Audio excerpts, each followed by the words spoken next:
আজ পর্যন্ত কোনোদিন মুসলমানদের উৎসব শবে বরাত একটা হিন্দু মসজিদে দেখার জন্য আসলো না। মুসলমানদের উৎসব শবে কদর একটা হিন্দু কোনোদিন চাওয়ার জন্য আসলো না। মুসলমানদের উৎসব রমজান মাসের রোজা একটা হিন্দু কোনোদিন তোমার সাথে সমাজ করার জন্য রাখলো না। একটা হিন্দু কোনোদিন তোমার ঈদের নামাজে আসলো না। একটা হিন্দু কোনোদিন তোমার সাথে জুমার নামাজে অংশগ্রহণ করলো না, তোমাকে দেখার জন্য পর্যন্ত আসলো না।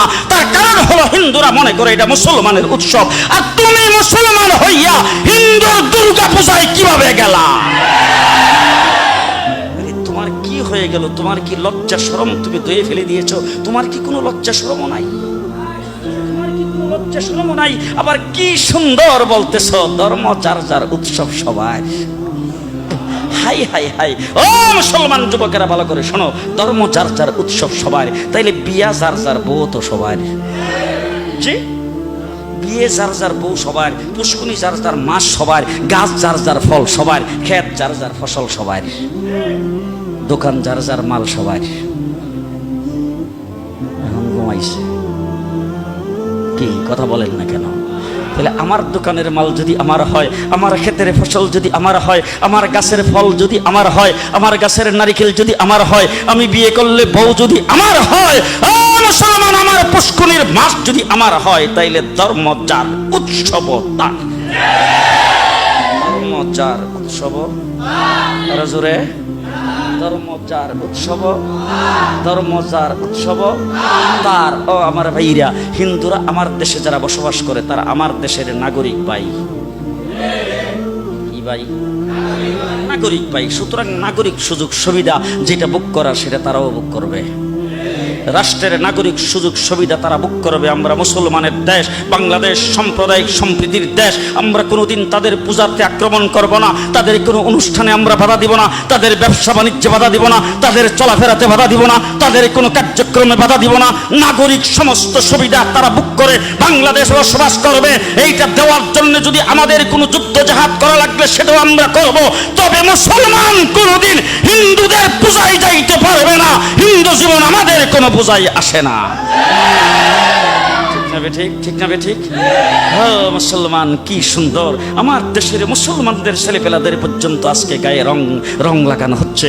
মুসলমানদের ছেলেপেলাদের ছেলে মেয়েদের গায়ে রং দেওয়া হচ্ছে। তার কারণটা কি বলে? ধর্ম যার যার উৎসব সবার।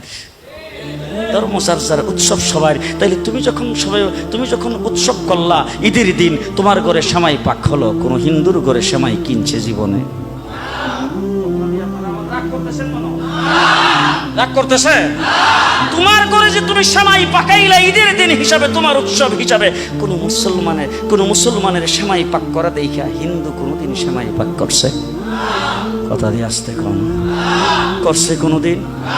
তাইলে মুসলমান তুমি বুঝতে পারলাম না, তুমি কিভাবে বৈশাখ মাসের 1 তারিখে ইলিশ মাছ কিনলা? তোমার উৎসব তো হইল মুহররম মাসের 10 তারিখ, তোমার উৎসব তো হইল ঈদের দিন, তোমার উৎসব তো হইল শবে বরাত শবে কদরের দিন, তোমার উৎসব তো হইল রমজান মাসের ইফতারের সময়, তোমার উৎসব তো হইল শুক্রবার দিন জুমার নামাজের সময়। তুমি এইগুলি পালন করবা।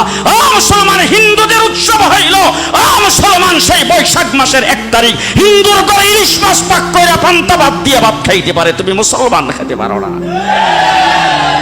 ঠিক? তুমি কিভাবে মুসলমান হইয়া তোমার কি একটু লজ্জাও করলো না? তোমার কি একটু লজ্জাও করলো না? মদিনার রাসূল কি বলতেছে? মুসলমানেরা বাংলাদেশের ধর্ম যার যার উৎসব সবার। তোমরা যদি এই কথা বলে থাকো, তাইলে আমি যদি এই স্লোগানটা দিতাম মক্কাতে, তো আমি প্রেসিডেন্ট হয়ে যাইতাম।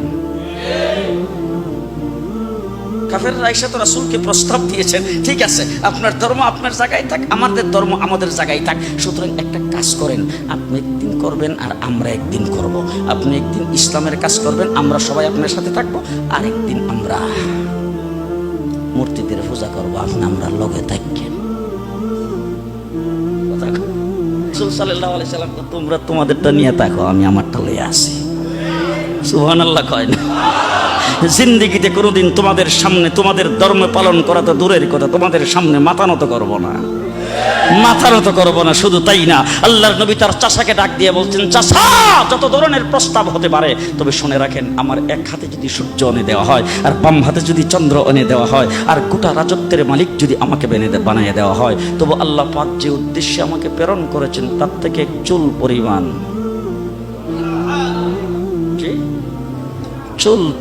এদিক সেদিক হওয়ার মতো কোনো কায়দা নাই। তাইলে যেই নবী তাইফের জমিনে যায় মারি খাইলো কিন্তু সিলিন্ডার করলেন না, যিনি উহুদের লড়াইয়ে দান দান শহীদ করলেন সিলিন্ডার করলেন না, যিনি মাথা নত করলেন না, হযরতে বেলালকে বাড়ি মালিতে বা মাটির মধ্যে শাস্ত্রানো হয়েছে, হযরতে বেলালকে উত্তপ্ত বালির মধ্যে চাপা দিয়ে পাথর চাপা দিয়ে রাখা হয়েছে, তাকে গলার মধ্যে রশি বেঁধে তারপরে রাস্তার বালিকার মধ্যে তাকে শাস্ত্রানো হয়েছে, যেইভাবে হযরতে হাব্বাব আর হুবাইবের উপর নির্যাতন করা হয়েছে, মুসলমান আমির হামজার লাশটাকে টুকরা টুকরা করা হয়েছে, তারপরও যেই নবী সিলিন্ডার করে নাই, আর তুমি সেই ইসলাম ধর্মে জন্মগ্রহণ করে তুমি কিভাবে বলো ধর্মচর্চার